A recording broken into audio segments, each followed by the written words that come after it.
ബഹുമാനപ്പെട്ട കേരള ഹൈക്കോടതി ആഗോള അയ്യപ്പ സംഗമം സംബന്ധിച്ച വസ്തുതകൾ മനസ്സിലാക്കി എന്നുള്ളതാണ് കോടതി വിധി. വളരെ സ്വാഗതാർഹമാണ് എന്ന കാര്യം എടുത്ത് സൂചിപ്പിക്കുകയാണ്.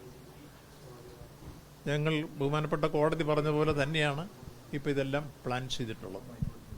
തിരുവിതാംകൂർ ദേവസ്വം ബോർഡ് ഇതിൻ്റെ തീരുമാനമെടുക്കുന്ന ഘട്ടത്തിൽ തന്നെ അവർ മുന്നോട്ട് വെച്ച കാര്യങ്ങളൊക്കെ തന്നെയാണ് ബഹുമാനപ്പെട്ട കേരള ഹൈക്കോടതി ഇപ്പോൾ ചൂണ്ടിക്കാണിച്ചിട്ടുള്ളത്.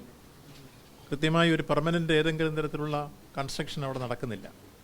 താൽക്കാലികമായി ഉണ്ടാക്കുന്ന ഒരു പന്തൽ, അത് മുമ്പും കഴിഞ്ഞ മകരവിളക്ക് മണ്ഡല മഹോത്സവ കാലഘട്ടത്തിൽ തന്നെ ഏതാണ്ട് 3000 പേർക്ക് ഇരിക്കാവുന്ന വിരിപന്തൽ, അന്നൊരു ജർമ്മൻ പന്തൽ ഉണ്ടാക്കിയിരുന്നു. അത് താൽക്കാലികമായിരുന്നു.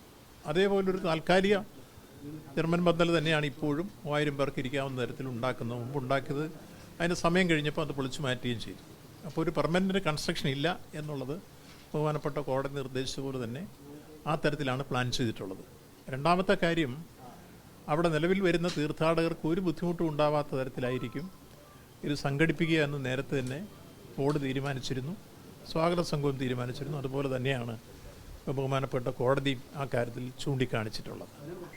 മറ്റൊന്ന്, ഇതുമായി ബന്ധപ്പെട്ട എല്ലാ വരവുചെലവ് കണക്കുകളും വളരെ സുതാര്യമായിരിക്കും. ആ കാര്യത്തിൽ ഒരു തരത്തിലുള്ള സംശയത്തിന് വിട നൽകാത്ത രൂപത്തിൽ കൃത്യമായി ആരെയും ബോധ്യപ്പെടുത്താൻ കഴിയുന്ന രൂപത്തിലാണ് ആ കാര്യത്തിലുള്ള വരവും ചെലവും ഒക്കെ ഉണ്ടാവുക. അത് ഏതെങ്കിലും തരത്തിൽ സർക്കാരിൻ്റെ പണം ദൂർത്തടിക്കാനോ അല്ലെങ്കിൽ ബോർഡിൻ്റെ പണം എടുത്ത് ചെലവഴിക്കാനോ അല്ല. സ്പോൺസർമാർ തന്നെ ഈ കാര്യത്തിൽ മുന്നോട്ട് വന്ന് ഇത്തരം കാര്യങ്ങളിൽ ഇടപെടുന്നു.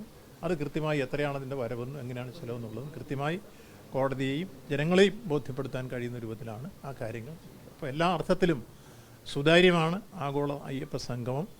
ബഹുമാനപ്പെട്ട കോടതി ഈ വിഷയത്തെ സംബന്ധിച്ചോളം നടത്തിയിട്ടുള്ള പരാമർശങ്ങളും അതിലെ വിധിയും സ്വാഗതം ചെയ്യുന്നു. നമുക്ക് നടത്താൻ കൂടുതൽ പ്രചോദനമായി അത് മാറിയിരിക്കുന്നു.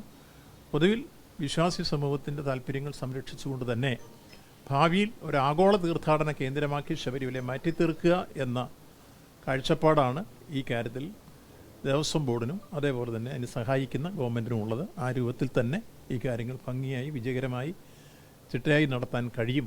അതിന് സഹായകരമാണ് ഈ വിധി. ഏറെ സ്വാഗതം ചെയ്യും.